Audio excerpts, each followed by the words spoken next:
La présentation d'aujourd'hui qui s'intitule La communauté métropolitaine de Montréal au service de l'adaptation entre données, cartographie et accompagnement est donnée par M. Nicolas Milot. Donc, Nicolas Milot est directeur transition écologique à la communauté métropolitaine de Montréal depuis 2024. Détenteur d'un doctorat en sciences de l'environnement de l'UQAM, il s'est joint à l'équipe de la CMM en 2017 comme professionnel en environnement, puis à titre de chef de projet en gestion de risque des inondations. Avec son équipe, Nicolas Milot est responsable de la lutte et de l'adaptation au changement climatique, de la gestion des risques d'inondation, de la conservation des milieux naturels, du programme de la trame verte et bleue du Grand Montréal, de la gestion des matières résiduelles, de l'assainissement de l'air et de l'eau, ainsi que des enjeux agricoles dans la région métropolitaine.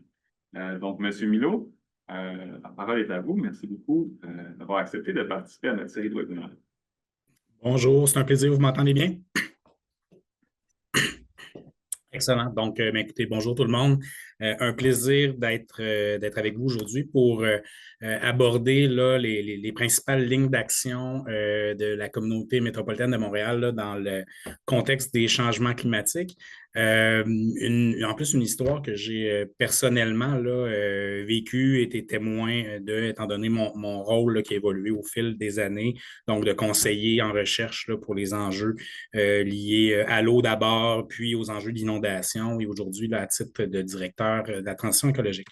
Donc, rapidement, quand même une brève mise en contexte pour ceux qui ne connaissent pas la grande région métropolitaine et surtout ce que couvre la CMM comme territoire. Donc, c'est un territoire d'un peu plus de 4000 km², regroupant 82 municipalités qui sont réparties en 14 MRC et agglomérations. C'est la moitié de la population du Québec. C'est plus de la moitié de l'économie du Québec qui se déroule sur le territoire métropolitain. C'est aussi un territoire qui est marqué par, d'un côté, une quand même assez forte densité au niveau de sa population, donc plus de 1000 habitants par kilomètre carré.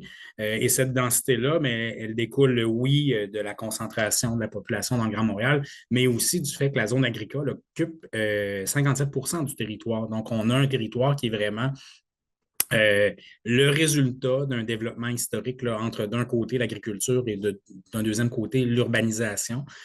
Aussi, les limites du territoire étant ce qu'elles sont.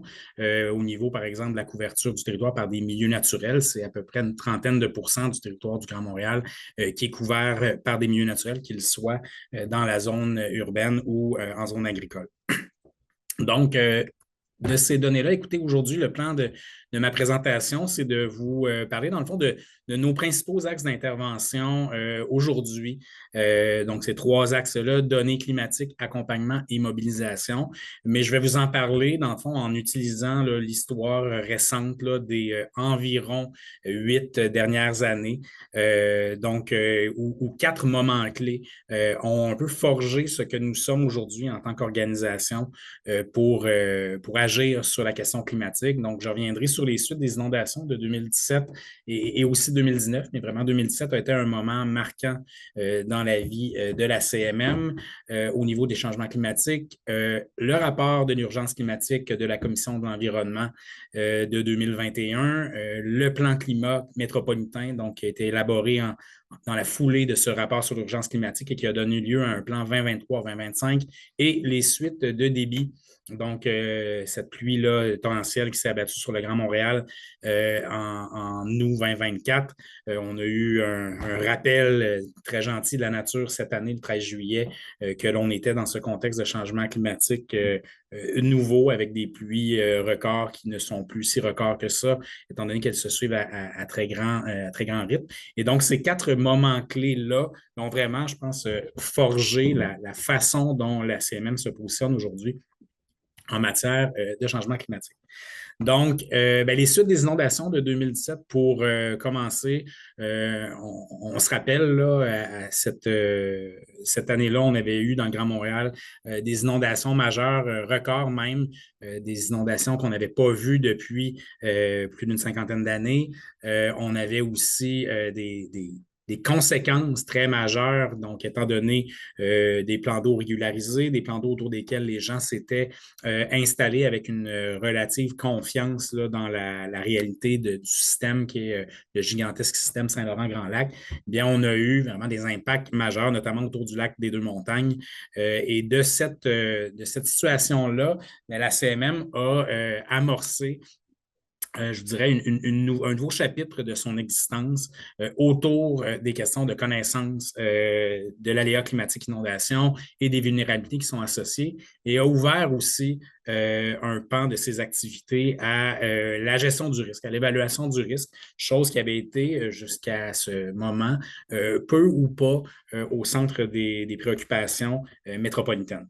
On a aussi eu des réflexions qui ont porté sur différents types d'outils d'aménagement, outils réglementaires aussi du territoire zone inondable. Et je vous montre ça parce que, bon, à l'époque, on ne se doutait pas de l'histoire à venir, mais clairement, cette diapo-là, je l'ai ressortie de 2018, cette façon-là de voir le travail que la CMM souhaitait faire est vraiment venue structurer là, les années subséquentes. Donc, pour rappel, à la suite des inondations de 2017, la communauté métropolitaine de Montréal, pour ceux qui ne connaissent pas la structure là, de nos communautés métropolitaines, donc on a un conseil. Dans le cas de la CMM, ce sont 28 maires des 82 villes que constitue la CMM qui siègent sur ce conseil-là. Et on a une série de commissions chargées d'étudier certaines thématiques, proposer des solutions à l'échelle métropolitaine. Et donc, en 2017, dès après les inondations là, catastrophiques qu'on avait vécues à l'été, au printemps, pardon, à l'été, il y a eu une demande de fait à la commission de l'aménagement de faire le portrait de la situation et de réfléchir aux solutions qui pourraient être amenées à l'échelle métropolitaine.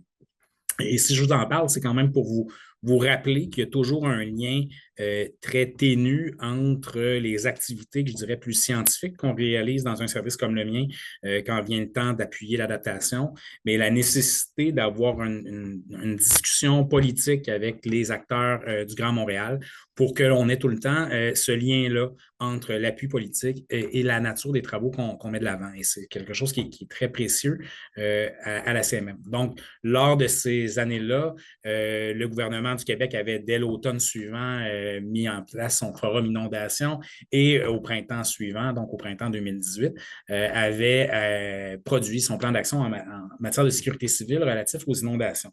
Et dans le cadre de ce plan-là, mais la CMM y est allée de son propre plan d'action, se déclinant là, en quatre éléments.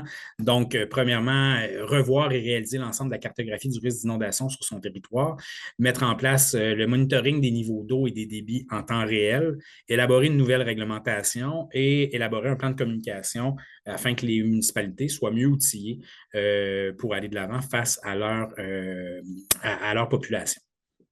Et donc, ça paraît peut-être un peu trivial aujourd'hui de présenter ce plan-là, mais si je vous le présente, c'est parce qu'il y a vraiment eu de là un rôle très structurant sur la suite des activités que la CMM a produites. La première conséquence de ce plan d'action-là, c'est que la CMM est devenue dépositaire, je dirais, de la connaissance la plus à jour qui nous permet de travailler en matière d'adaptation au changement climatique sur notre territoire et de s'assurer d'avoir une donnée qui suit l'évolution de la situation. Donc, ici, vous avez là une image très courante là, au niveau des modèles numériques de terrain, son utilisation, son couplage avec les données de bathymétrie. Donc, il y a tout eu un volet mis de l'avant à la CMM pour acquérir et renouveler les données nécessaires à la production d'une connaissance sur les changements climatiques et sur les aléas. À titre d'exemple, les lidars qui sont aujourd'hui le nerf de la guerre, je pense, de toute opération géomatique en matière d'adaptation. À l'époque, on avait du lidar à 1 point au mètre carré là, sur le territoire. Donc aujourd'hui, en 2018, on est revenu avec une première acquisition de lidar de haute densité pour l'époque, avec une dizaine de points par mètre carré. Et en 2023-2024, on a fait une deuxième passe de lidar, ce qui fait qu'aujourd'hui, on a une très, très belle fidélité, une très, très belle précision de l'ensemble des modèles qui sont produits, et ce, tant pour les cours d'eau que pour l'ensemble du territoire. J'y reviendrai plus tard. On est aussi allé chercher des données de manière beaucoup plus ponctuelle et précise. Ici, c'est un exemple, je vous ai surtout mis cette photo-là parce que l'image le rend bien, mais par exemple, pour tout ce qui est nos ouvrages de protection contre les inondations, à l'aide de technologies LIDAR par drone, on est allé chercher des données beaucoup plus fines. Donc là, on parle de centaines, voire de milliers de points au mètre carré pour pouvoir venir définir à l'aide de la géomatique les ouvrages et leurs différentes caractéristiques là, physiques quand vient le temps de les inscrire dans une logique de gestion du risque d'inondation. D'autres exemples de données qu'on est venu aller acquérir, c'est par le déploiement d'un réseau de stations limnimétriques sur l'ensemble du territoire. Donc aujourd'hui, on a 39 stations qui permettent de suivre en temps réel 365 jours par année les niveaux d'eau dans le Grand Montréal. Et de ce réseau-là, eh bien, la CMM a produit son outil que l'on appelle Cru Grand Montréal. Donc, qui est un outil qui permet de faire le suivi en temps réel des niveaux d'eau et de leurs conséquences sur le territoire. Donc, ce n'est pas qu'une donnée là, en termes d'altimétrie de l'eau que l'on observe, mais aussi un outil cartographique qui nous permet de voir l'importance de la couverture en eau sur un territoire inondé. Cette donnée-là, qui, lorsqu'elle a été développée, cet outil-là, qui, quand elle a été développé, était surtout lié à la préoccupation des inondations, eh bien, je ne vous cacherai pas qu'aujourd'hui, on est très content de l'avoir développé dans une manière où on pourra le faire aussi évoluer sur la question des très bas niveaux d'eau. Vous savez que présentement, on traverse là, depuis 2012 là, la saison estivale avec les plus bas niveaux d'eau dans l'archipel de Montréal, que ce soit dans le fleuve, que ce soit sur la rive des Mille-Îles, le lac de Montagne ou la rivière des Prairies, et ce qui amène d'autres types de conséquences, d'autres types de dommages, notamment en matière d'approvisionnement en eau potable et en matière d'assainissement des eaux usées. On a profité aussi de notre premier projet, notre premier moment là, avec les inondations de 2017 pour s'ouvrir sur d'autres façons de regarder le territoire, d'ouvrir vers une connaissance des impacts et du risque qui découle de ces événements-là. Et je vous cite deux projets là, qu'on a mis en place avec des collaborateurs qui sont d'ailleurs souvent là, cités dans le domaine. Le premier, bon, une première collaboration avec Mathieu Boudreau, là, prof en actuariat à l'UQAM, pour lequel on est venu, dans le fond, poser la simple question suivante, d'un point de vue actuariel, où est le poids de l'inondation? Où devons-nous agir? Donc, on sait qu'aujourd'hui, on a une approche souvent en termes de coût-bénéfice, mais l'intérêt d'une approche actuarielle était de voir comment certains types d'investissements pourraient venir ou pas régler le poids monétaire des conséquences des changements climatiques. Et là, c'est simplement un extrait de ce projet-là, mais avec l'équipe de Mathieu qui continue de collaborer avec plein de joueurs et avec lesquels on collabore encore fréquemment. On est venu mettre en lumière la très, très grande importance d'agir très fortement dans la zone la plus directement exposée, qui donc l'ancien 0-20 ans ou la zone aujourd'hui qu'on appellerait de risque élevé ou très élevé, qui porte l'essentiel du poids monétaire de l'inondation dans le temps. Et ça, peu importe les scénarios et les modélisations qui ont été réalisées. Donc, un premier regard, je dirais, qui est plus monétaire qu'on a voulu porter sur la question de l'adaptation de nos zones inondables. Un deuxième projet en collaboration avec Architecture sans frontières Québec, où on a demandé dans le cadre de nos travaux, et ça a donné lieu après à toutes sortes de travaux de la part d'Architecture sans frontières Québec. Donc, on leur a demandé de faire l'état des lieux parce qu'à l'époque, on est plus dans une logique, je dirais, d'indemnisation. Donc, on a on a des inondations, on vit les conséquences, on indemnise. En 2017, on est encore dans cette logique-là. Et ce n'est qu'après les inondations de 2019 où on va avoir peut-être une remise en question du modèle d'indemnisation et où on va devenir beaucoup plus des porteurs d'un discours sur l'adaptation, étant donné qu'il y a une volonté manifeste là, des corps publics de se retirer d'une indemnisation un peu à vie du cadre bâti et pour lequel il faut penser à certaines adaptations. Donc, les travaux d'Architecture sans frontières là, nous ont permis de cibler davantage les questions architecturales, les questions d'adaptation potentielle du cadre bâti, de voir comment certains enjeux réglementaires, techniques, environnementaux et sociaux sont à considérer dans les mesures à prendre et à mettre de l'avant et de voir comment des pistes de réflexion supplémentaires permettraient là, de dénouer certains enjeux. Et d'ailleurs, aujourd'hui, ceux qui suivaient là, les travaux d'Architecture sans frontières, vous savez qu'ils sont rendus à, je pense, 2 itérations supplémentaires après ce premier mandat initial qu'on leur avait confié de se préoccuper sur l'adaptation du cadre bâti dans les zones inondables. Donc, essentiellement, ce premier survol-là, de ce premier moment-là, essentiellement, ce qui permet de voir, c'est premièrement, c'est qu'on a eu à structurer à l'interne les capacités permettant de faire les acquisitions de données.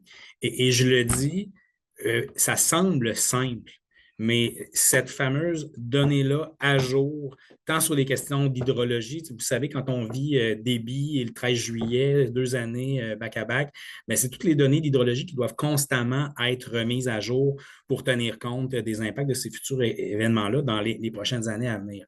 Et les données de bathymétrie, de LIDAR, on a même aussi été avec certains moyens là, de topobathymétrie pour les plus petits cours d'eau pour aller chercher une information très précise. D'ailleurs, présentement, on souhaite sortir sur le terrain, étant donné qu'il n'y a à peu près pas d'eau dans les petits cours d'eau. C'est le moment idéal pour aller chercher de l'information pour mieux modéliser ces systèmes-là.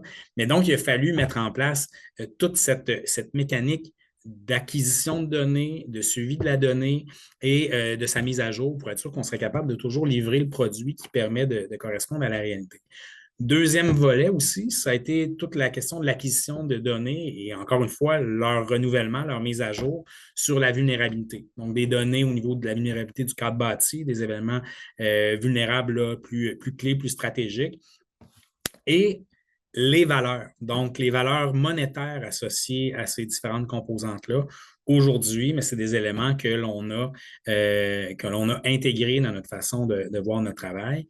Et je vous dirais, c'est au-delà des données, c'est aussi une compréhension de l'économie des valeurs en cause qui a été développée au sein de la CMM, qui nous a permis d'intervenir dans différents forums, dans différentes réflexions sur notamment le rôle combiné des prêteurs hypothécaires, des assureurs, des municipalités, du gouvernement du Québec via le régime d'indemnisation provinciale et du propriétaire privé aussi qui doit assumer une part importante de ces risques-là.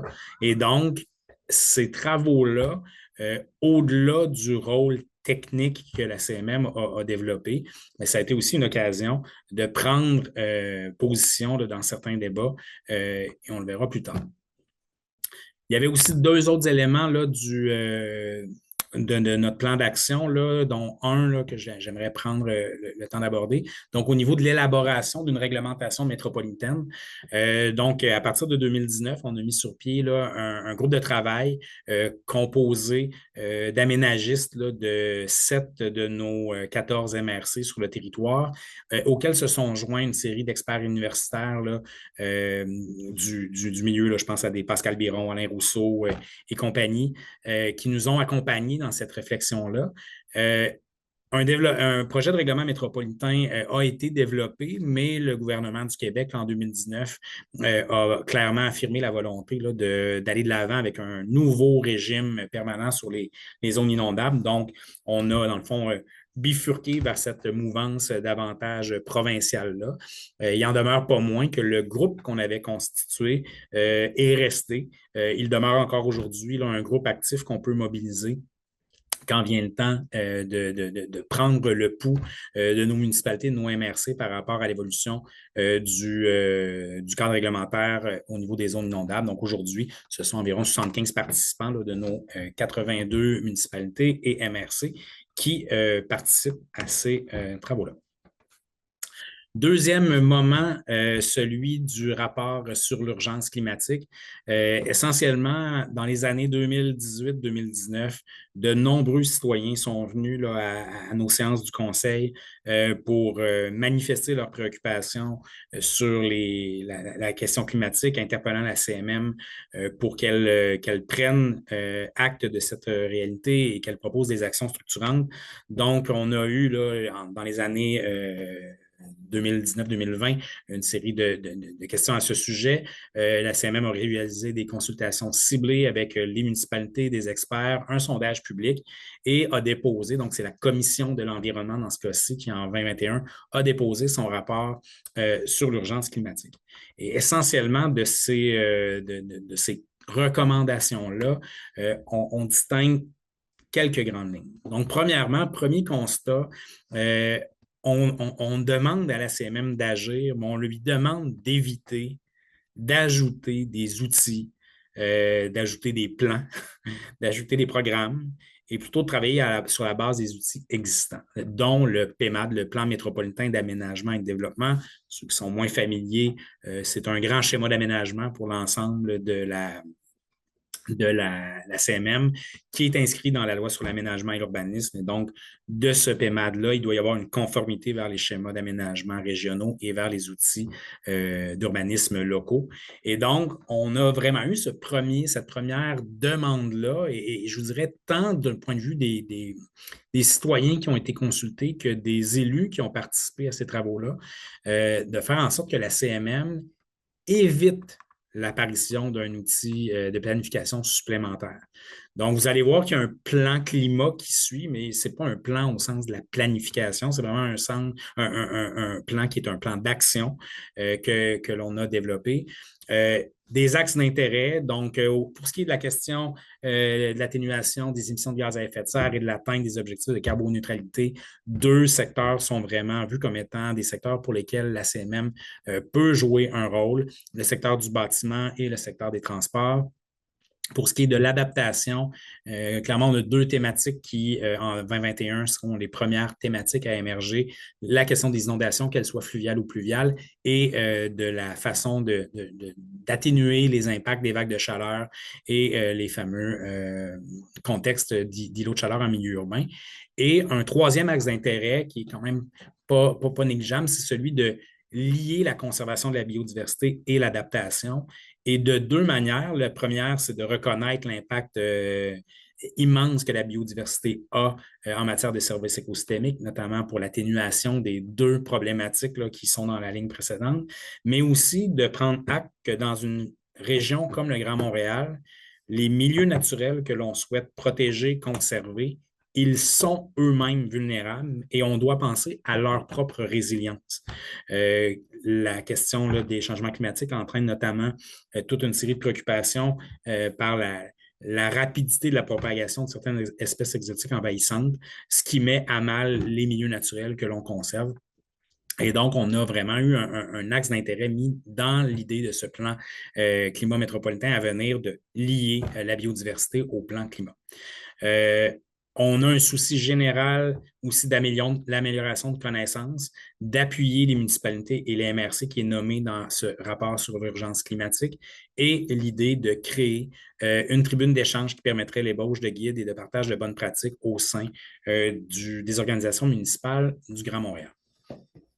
Et donc, ce moment-là de réflexion sur l'urgence climatique, on a eu la pandémie qui s'est invitée là, au travers, mais on a, dans les années, dans l'année qui a suivi, on a travaillé à l'élaboration du plan climat métropolitain 2023-2025.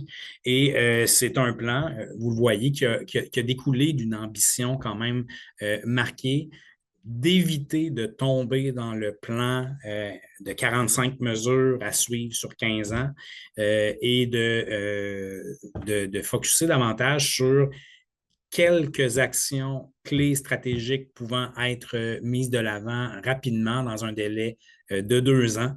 Et donc, ce plan-là, il est terminé. Nous en avons déposé le bilan avant la période électorale municipale de cette année. Et donc, ce plan-là a visé en 8 actions à s'attaquer à certaines problématiques que je vous ai déjà nommées dans les diapos précédentes, donc la réduction des gaz à effet de serre, l'adaptation, la protection de la biodiversité et l'accroissement des connaissances et de la mobilisation. Donc, on devait refléter l'urgence climatique, présenter des actions concrètes et donc on voulait vraiment être dans l'action que la CMM contrôle, être réaliste dans le temps ambitieux, respecter nos compétences et surtout travailler dans un délai court pour nous forcer à réaliser le travail si on était en mesure de le faire et à revenir rapidement sur ce que l'on avait décidé de proposer, advenant certaines embûches ou certaines absences d'opportunités pour les réaliser. Donc, ces 8 actions sont celles-ci. Donc, la première, élaborer un règlement pour encadrer les émissions de gaz à effet de serre dans les nouveaux bâtiments. La deuxième, une stratégie de diversification d'approvisionnement des énergies renouvelables. La troisième, une stratégie de démotorisation. Une quatrième qui est cartographie à la vulnérabilité du territoire face aux aléas climatiques. Un programme de déminéralisation, de verdissement des stationnements, un plan métropolitain de lutte contre les espèces exotiques envahissantes, la création d'un programme métropolitain de boisement et l'élaboration d'une stratégie de mobilisation à l'échelle métropolitaine. Je ne prendrai pas le temps de faire un bilan de chacune de ces 8 actions. Néanmoins, vous mentionnez pour certaines d'entre elles, donc la première, dès 2024, la CMM a adopté un règlement métropolitain qui visait à rehausser, je dirais, à l'ensemble du Grand Montréal, les efforts que les villes de Montréal notamment, Candiac et Mont-Saint-Hilaire avaient déjà prises en matière de réglementation des émissions de gaz à effet de serre dans les nouveaux bâtiments. Et ce règlement-là a donc été adopté. Le gouvernement du Québec doit approuver un règlement métropolitain sur les questions liées à l'assainissement de l'air ou dans ce cas-là au GES. Cette approbation-là n'est pas venue, sachant que le gouvernement voulait aller de l'avant avec une propre réglementation municipale qu'il a annoncée à Bakou l'année dernière, réglementation que l'on attend toujours. Donc, il y a toujours un règlement prêt qui a fait l'unanimité au sein du Conseil de la CMM, mais pour lesquels l'approbation du gouvernement du Québec est toujours en attente. Deuxième élément très intéressant, c'est dans le cadre de la deuxième action, on a été en mesure de cartographier les zones à fort potentiel de diversification des sources d'énergie, que ce soit vers l'énergie solaire, le géothermique ou la valorisation des rejets thermiques dans le Grand Montréal. Donc, une donnée supplémentaire que nos municipalités ont désormais pour penser à l'aménagement de leur territoire. Et pour ce qui est de l'action 7, là, qui est la dernière sur laquelle j'aimerais attirer votre attention. Donc, l'idée initiale était de créer un programme. Ceux qui travaillent dans le monde municipal, vous savez que les embûches avec les partenaires sont souvent notre réalité. Mais on a fait migrer cette action-là vers la volonté de découper le territoire d'un côté, les possibilités de boisement dans la zone agricole et d'un autre côté, dans la zone urbaine publique et la zone urbaine privée. Et aujourd'hui, on a 2 partenariats avec la société Soverdi et le GRAM pour réaliser ces efforts de boisement-là sur l'ensemble du Grand Montréal et ainsi concourir à l'atteinte de nos objectifs d'accroissement de la canopée. Donc, autre moment, la foulée de débit. Le 9, Donc, le 9 août 2024, vous vous en souvenez, là, le Grand Montréal s'est fait frapper par la traînée de l'ouragan Débit qui a créé un phénomène météorologique quand même assez rare, c'est-à-dire la succession de 2 pluies de très forte intensité dans la même journée. Ça a été un événement catastrophique. Il y a plus de maisons qui ont été touchées par l'événement de débit que par les événements d'inondation de 2017 et de 2019. réunis. Donc, c'est une problématique que l'on voyait venir, qui nous a frappé de plein fouet. Et donc, en septembre 2024, les municipalités du Grand Montréal se sont réunies dans un forum métropolitain sur les inondations par ruissellement, où on est allé de certaines recommandations, certaines demandes au gouvernement du Québec, mais aussi certaines actions prises en charge par la CMM. Donc, la première a été de produire pour l'ensemble des municipalités du Grand Montréal les données qu'on appelle de cuvettes affectueusement, mais essentiellement, ce sont les zones de dépression où est-ce qu'il y a des potentiels d'accumulation de l'eau. Et on a également fourni les patrons d'écoulement sur l'ensemble du territoire. Donc, ce sont des données qu'aujourd'hui les 82 municipalités du Grand Montréal possèdent pour travailler à leur solution d'adaptation en matière de ruissellement urbain.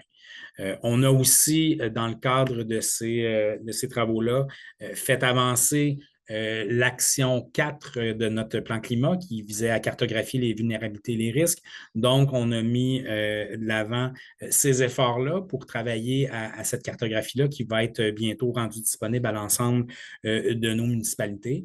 Et je pense que ce qui est intéressant aussi de faire remarquer, c'est que en travaillant sur ces questions-là, la CMM s'assure d'être en phase avec les différentes attentes d'un point de vue méthodologique. Donc, présentement, là, les cartes de vulnérabilité et de risque que l'on produit tant pour l'aléa vague de chaleur que pour l'aléa pluie torrentielle, eh bien, on le fait en suivant différentes méthodologies. Donc, la CMM va couvrir l'ensemble de son territoire par la méthodologie Oasis, qui est une méthodologie attendue dans le cadre du programme du même nom. Donc, toutes les villes de la CMM auront la donnée de base qui leur permet de soumettre des projets là, visant le verdissement ou la déminéralisation dans le cadre du projet Oasis. On est aussi capable de livrer la méthodologie selon l'approche Mérige, qui est plus liée aux enjeux d'inondation portés par le ministère de la Sécurité publique et par le ministère des Affaires municipales. Donc, l'ensemble des zones inondables, qu'ils soient en inondation fluviale ou en inondation pluviale, eh bien, sera potentiellement couverte par l'approche Mérige et donc permettra de rencontrer certaines attentes, certaines exigences de la part des ministères qui sont concernés. Et on a aussi, par la bande, développé ce qu'on appelle notre méthodologie maison, la méthodologie CMM, qui a été développée en collaboration avec notamment l'INSPQ et Uranus, qui a visé à ajouter des composantes d'intérêt supplémentaires à ce qui est porté par les autres cadres, parce que bien, souvent, dans certains cas, dans certaines municipalités, bien, on a des enjeux particuliers qui s'ajoutent et on est venu les ajouter à nos travaux. Donc, c'était mes 4 moments. Je crois que je suis dans les temps. Donc, je vais terminer là, sur les axes d'action ou ce qui découle de ces 8 dernières années pour les axes d'action dans les prochaines années. Donc, le premier, c'est de poursuivre la mobilisation climatique municipale. C'était l'action 8 du plan climat que je ne vous ai pas encore révélé. Eh bien, depuis 2 ans, donc, on a mis en place la table métropolitaine sur l'action climatique. C'est une table qui réunit plus de 75 municipalités et MRC agglomération du Grand Montréal. Donc, ce sont les professionnels des villes, des MRC et agglos qui travaillent la question climatique, qui partagent au rythme d'environ 3 ou 4 rencontres par année leurs préoccupations, qui reçoivent des formations selon des attentes qui nous sont manifestées et qui servent aussi de lieu de partage d'expérience. Je vous nommerai à titre d'exemple la difficile question plus juridique liée à la diffusion des données de risque climatique, des données de cuvette. Les municipalités doivent vivre avec différentes conséquences juridiques et toutes les municipalités ne sont pas rendues au même niveau dans cet apprentissage-là. Donc, cette table-là sert d'un lieu d'échange très, très apprécié pour notamment leur répondre à ce genre de questions. On a aussi une coordination assez soutenue avec les villes de Montréal, Laval, Longueuil, donc 3 municipalités qui sont au niveau de leur plan climat municipaux rendus à un stade d'avancement assez intéressant et pour lesquels là, il y a des enjeux de coordination et aussi de développement d'un langage commun pour faire en sorte de débloquer certains écueils. Et finalement, il y a aussi la participation là, de la CMM. Là, donc, moi, je siège au comité directeur du partenariat Climat Montréal au nom de la CMM et où on prend aussi place pour poursuivre cette mobilisation climatique auprès de partenaires non municipaux, notamment dans le secteur privé.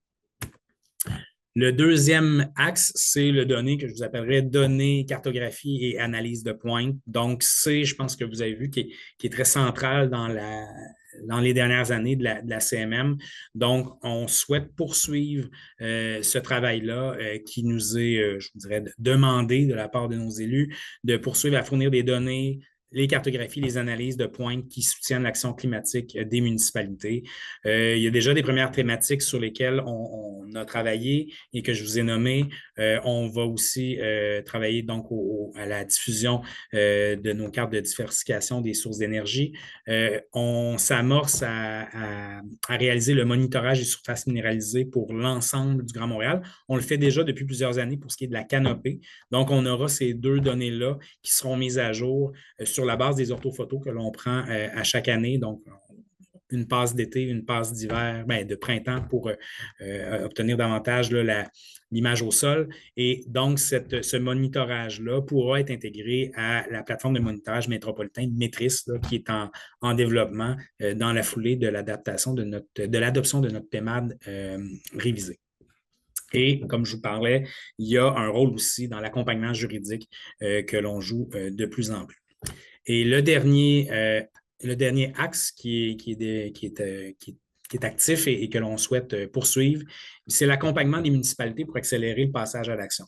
Vous savez, les 82 municipalités du Grand Montréal, même pas une dizaine, ont plus de 100 000 habitants. On vit avec un nombre très important de municipalités de moins de 20 000 habitants et donc qui ont aussi une fonction publique plus restreinte. Et ce qu'on a observé par le passé, c'est que pour plusieurs d'entre elles, notre collaboration, je dirais, informelle à certains dossiers a été un vecteur d'accélération très, très grand pour la mise en place de solutions. Je vous donne là comme exemple là, sur la photo le bassin de rétention du Parc central à la ville de Deux-Montagnes qui a été, dans le fond, qui est le résultat d'une discussion entre les équipes de la ville et de la CMM où on leur a fait remarquer que lors de la volonté de procéder à la construction d'un ouvrage de protection contre les inondations, il était très important de voir que l'eau derrière l'ouvrage de protection devrait être gérée également dans le cas d'une pluie importante là, et lors de la période d'inondation printanière. Et donc, de ces discussions-là initiales, de la mise en relation de certains experts, a découlé aujourd'hui un projet qui a d'ailleurs très, très bien réagi là, le 13 juillet dernier. Et donc, c'est une démarche que la CMM fait de plus en plus fréquemment avec de nombreuses municipalités de toute taille. Donc, de mettre à disponibilité sur la base de nos données, cartographie et analyse, les experts qui ont contribué, qui sont capables d'accélérer la réalisation de diagnostics initiaux puis qui orientent l'action à faire. On appuie les municipalités dans l'élaboration de leurs projets et on est aussi capable de les soutenir dans la réalisation de ces projets-là, notamment là, par la participation à des comités de suivi de projet auprès des firmes qui sont retenues pour la réalisation des travaux. Donc, cet axe-là est grandissant. Je dirais présentement, le défi est sans doute plus de répondre à la demande, étant donné là, les capacités actuelles de l'organisation. Mais clairement, avec l'arrivée d'événements comme ceux de début l'année passée, comme le 13 juillet cette année, on le voit dans la campagne électorale, la question de l'adaptation des milieux urbanisés aux pluies intenses est à l'ordre du jour et la demande ne semble pas prête de restreindre. Et le dernier axe que je n'ai pas pris le temps de décrire, mais que je prendrai quand même le temps de nommer, c'est en 2027, on aura donc le dépôt, la finalisation des plans climat régionaux dans l'ensemble du Québec. Et donc, c'est 14 MRC agglomérations chez nous qui auront à déposer la version finale de leur plan. Et on s'attend à une répétition d'actions d'un territoire à l'autre dans le Grand Montréal et d'un grand besoin de mutualisation de certaines activités. Et clairement, on s'attend là, dans un an et demi, à devoir s'asseoir avec nos partenaires régionaux pour voir comment on pourra mutualiser certaines actions, certaines réalisations au bénéfice de l'ensemble des municipalités du Grand Montréal. Donc, voilà, c'était ma présentation. Je départage, je suppose. Oui, merci beaucoup.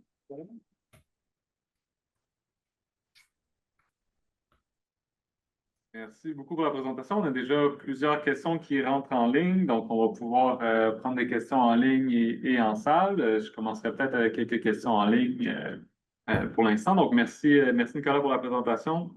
Très intéressant. On a plusieurs questions qui s'intéressent aux méthodologies, donc aux cartographies, puis à leur méthodologie, puis au partage et leur disponibilité. Donc, notamment une question qui se demande, est-ce que les méthodologies que vous utilisez pour les cartographies d'inondation sont disponibles publiquement, puis est-ce que peuvent être repris par des acteurs, notamment à l'extérieur de la CMM? Et puis, de façon similaire, est-ce que les cartographies de vulnérabilité, de risque là, que vous produisez et visez à produire sont des éléments qui vont être partagés publiquement puis utilisables par d'autres acteurs? Bon, ben, je vais le découper. Donc, pour ce qui est des inondations fluviales, depuis l'adoption du cadre réglementaire par le gouvernement du Québec en juin dernier, le gouvernement a élaboré le guide méthodologique qui encadre la réalisation des cartes de zones inondables pour, dans le fond, les partenaires qui ne sont pas le gouvernement du Québec. Certaines, la CMQ, Gatineau, certaines MRC ont reçu par le passé là, des mandats. Donc, on doit suivre ces méthodologies-là. Donc, je vous dirais la première chose, je dirais, c'est d'aller au-devant de ces méthodes-là. Sinon, il n'en demeure pas moins que la connaissance et la réalité de l'archipel du Grand Montréal en est une particulièrement complexe. Comprendre les rôles respectifs de l'atténuation des crues en raison de la gestion des barrages dans le grand bassin de la rivière des Outaouais, dans les Grands Lacs, la correspondance de ces actions humaines-là sur la nature des niveaux d'eau qu'on vit dans le Grand Montréal et donc de la cartographie des zones inondables, c'est quelque chose qui fait partie de notre travail. Donc, je vous dirais peut-être la meilleure chose, ce serait de prendre contact avec moi pour qu'on se dirige ensemble vers les experts de mon équipe là, qui pourront vous répondre. Pour ce qui est d'un partage, ben, nous, on devra répondre au gouvernement du Québec aussi là, dans le cadre des travaux que nous réalisons actuellement. Donc, je ne voudrais pas m'avancer et dire quelque chose que je ne serais pas capable de promettre si ce n'était pas la bonne promesse que je faisais.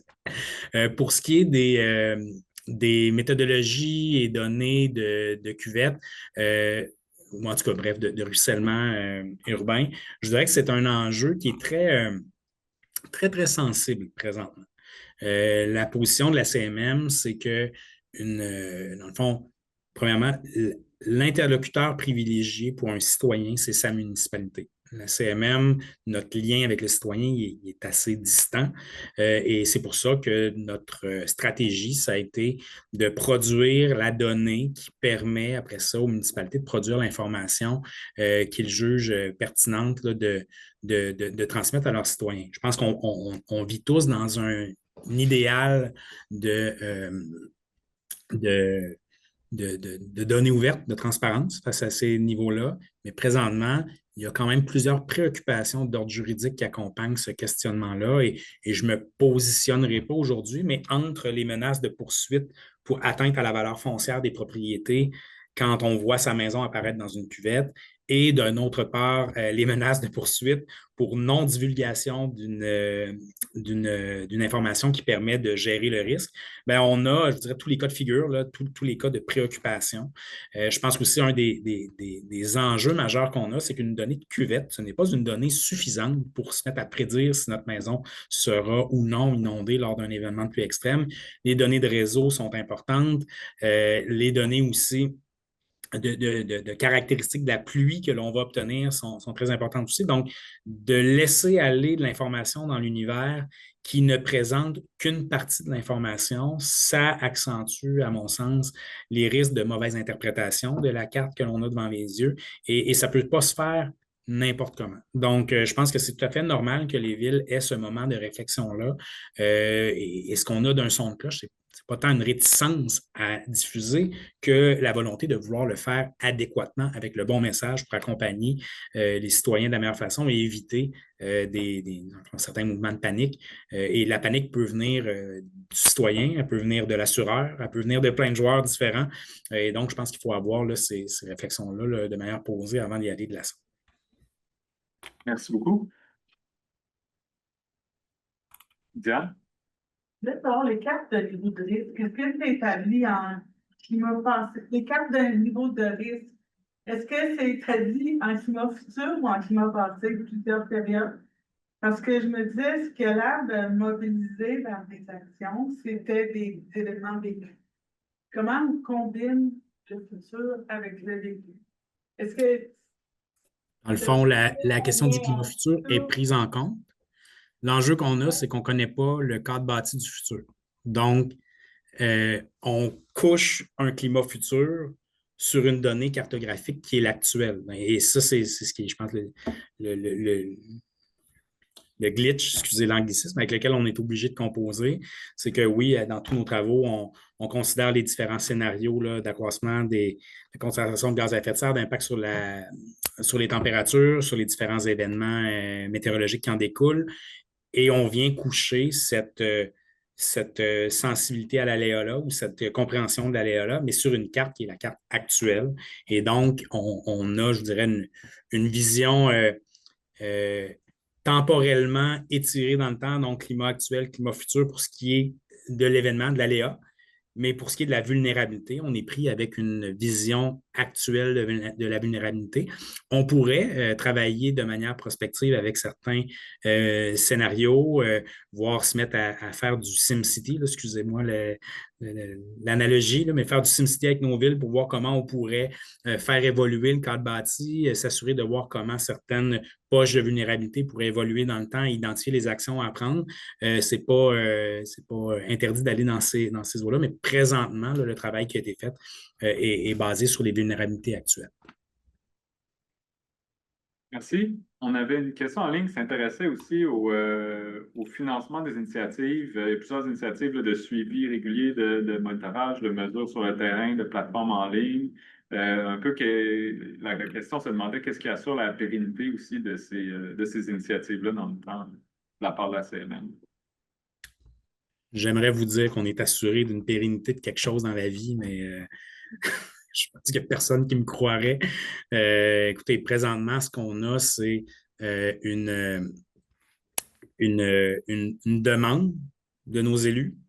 Et qui dit demande dit qu'il y a une partie du budget de la CMM qui est consacrée à ces questions-là. Il y a aussi des partenariats qui doivent être établis avec certaines organisations et certains ministères. Je pense que le ministère des Affaires municipales, le ministère de l'Environnement sont deux interlocuteurs clés pour maintenir cette pérennité-là.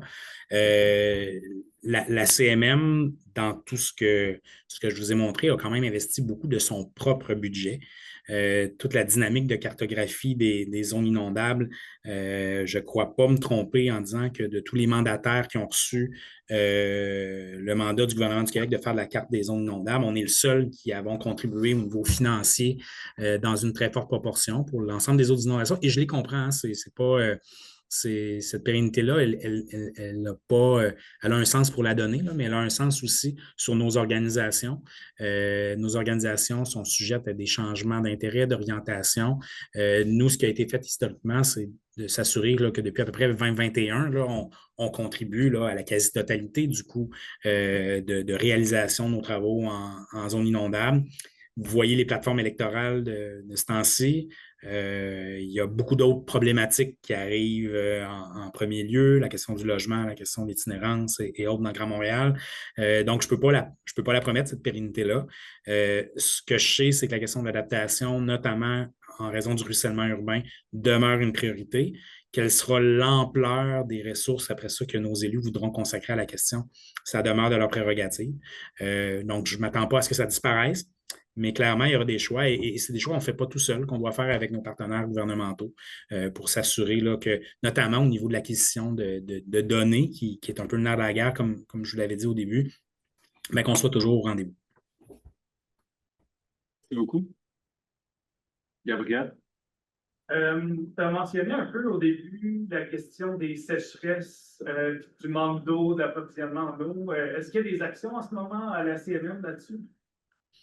Je dirais en ce moment, non. On est plus devant, je vous dirais, jusqu'à l'année dernière. Je ne pense pas qu'il y a grand monde qui. Bon, on a vécu quelques années là, un peu plus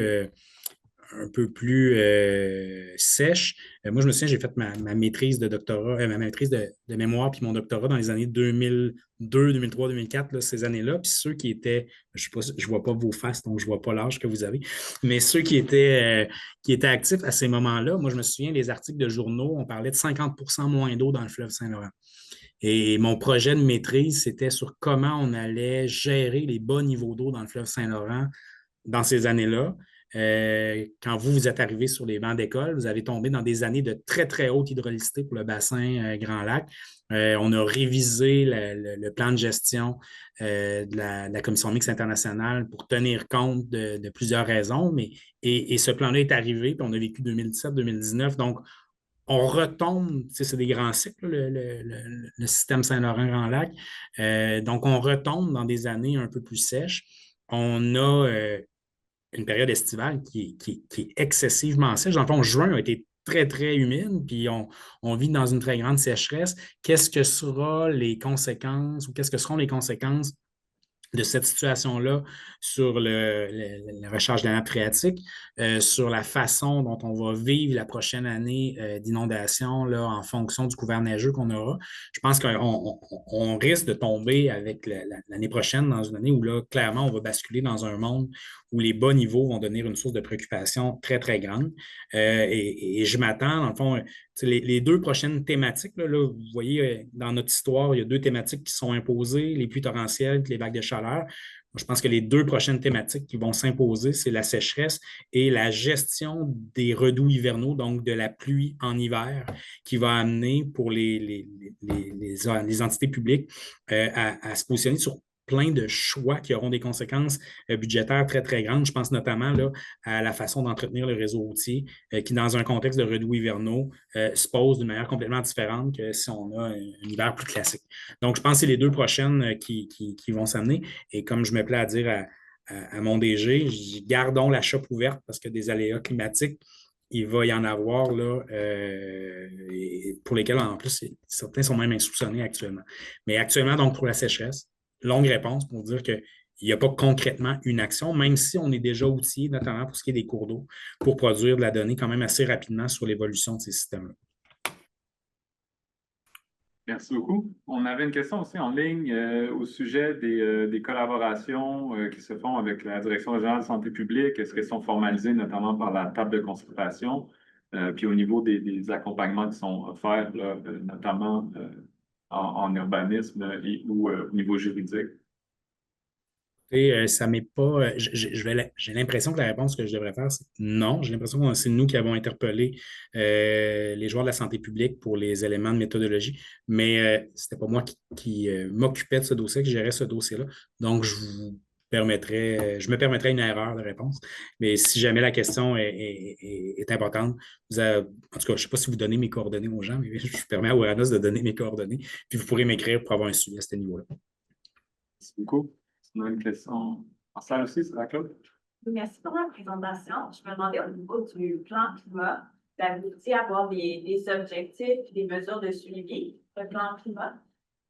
Comment vous faites la gouvernance avec les différentes municipalités et MRC? Est-ce que vous leur donnez des cibles? C'est à travers les tables de travail ou c'est plus la MRC, municipalité qui fait son propre choix?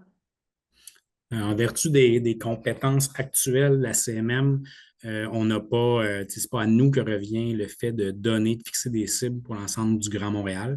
Je pense qu'on avait une volonté d'être peut-être plus ambitieux sur ce côté-là, mais il y a eu un choix gouvernemental de confier au MRC la réalisation de plans climat régionaux, là, donc il y a 2 ans. Et donc, dans ce contexte-là, on est plus dans une posture où, bon, premièrement, ils ont déjà quand même un travail important en termes de bilan à la fois de GES, puis bilan des enjeux d'adaptation à réaliser. Donc, il n'est pas prévu, nos compétences ne prévoient pas, la loi ne prévoit pas que ce soit la CMM qui fixe ce genre de normes-là. Ceci étant dit, c'est de la communication constante entre ce que les municipalités ont besoin et le besoin de mutualiser certains éléments à l'échelle métropolitaine. Donc, ça peut être dans les cibles. Donc, un exemple que je donnerais, on vient de réécrire notre PEMAD, mais notre cible de canopée avait été inscrite dans le cadre de la mise à jour de notre politique métropolitaine d'habitation, où on est venu fixer une cible de canopée dans les secteurs habités, donc dans les zones résidentielles. Donc, ce n'est pas quelque chose que la loi prévoyait pas.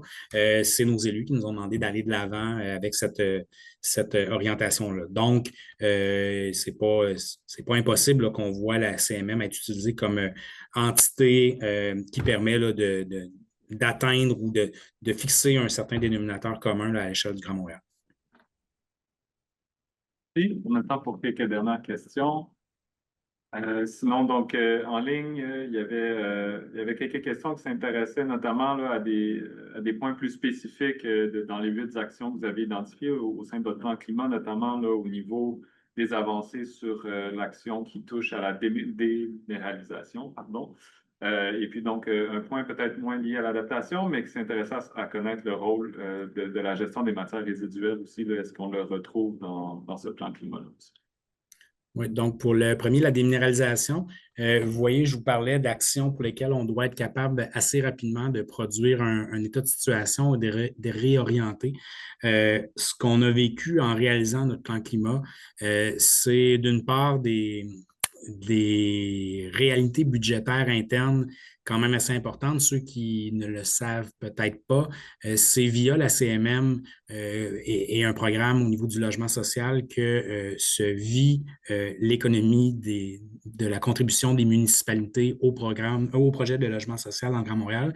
Et avec les dernières années, on a eu une envolée du nombre de projets. Et c'est une bonne nouvelle là, pour résoudre la question de la crise du logement, mais pour ce qui est de l'ACMM en tant qu'organisation, ça nous a demandé de faire des choix. Et donc, dans le contexte de cette action-là, dans le contexte où les ressources de la CMM en termes de financement étaient amoindries. Et dans le contexte où on a quand même le programme Oasis du gouvernement du Québec qui vit en même temps, qui vise les mêmes objectifs et qui était toujours en fonction avec des budgets toujours existants, il a été décidé de dans le fond, de mettre de côté cette action-là et de le faire assez rapidement pour éviter qu'on ait des efforts inutiles mis de l'avant pour cette question-là. Sinon, pour ce qui est du plan, dans le fond, de la gestion des matières résiduelles, vous savez que les communautés métropolitaines doivent élaborer un plan de gestion des matières résiduelles qui est métropolitain. Donc, il y a des enjeux liés à la question des gaz à effet de serre en lien avec les matières résiduelles qui sont inscrits au PMGMR. C'est pour ça qu'il a été décidé de ne pas les mettre dans le plan climat pour éviter de dédoubler les outils. Donc, on n'est pas allé dans ce secteur-là et sans doute que la question de la régionalisation de la gestion des résidus ultimes, notamment, viendra jouer un rôle important, notamment pour ce qui est des distances parcourues par nos résidus ultimes, mais toute forme de résidus et de matières résiduelles. Merci beaucoup. C'était tout le temps qu'on avait. Donc, merci à tout le monde en ligne pour votre participation. Merci aux gens dans la salle. Merci, Nicolas, pour la présentation et la réponse aux questions. On va clore cette session. Merci beaucoup.